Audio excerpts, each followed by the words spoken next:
Warriors Post-Game Live is brought to you by DaVinci Marble. Create timeless spaces with DaVinci's iconic hand-selected slabs and tile. Welcome back to Warriors Post-Game Live, presented by Toyota. Let's go straight inside the Chase Center to the great Kerith Burke via WebEx by Cisco. And the Warriors lose by 3. They suffer their 3rd home loss of the season. Kerith, what do you make of this game tonight? What do you make of this loss to the Nuggets?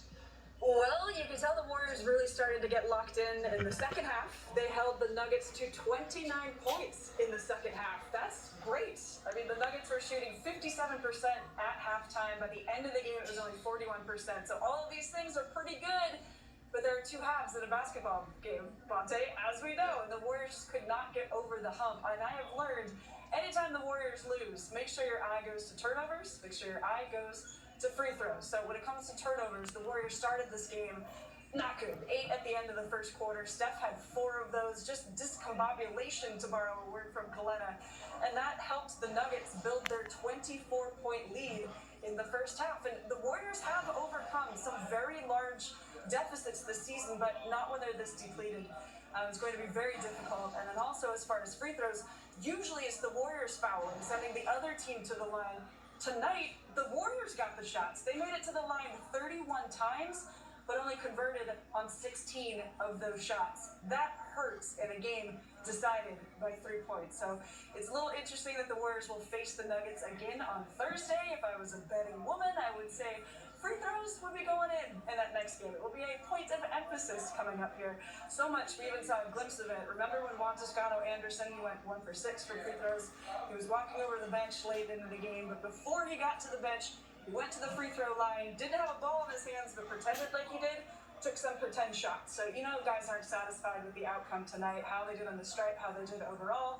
So here you go, the rematch coming up Thursday. You know, Kerith, throughout my childhood, I dreamed of making free throws and threes and pretend shots and everything. Didn't quite work out for me.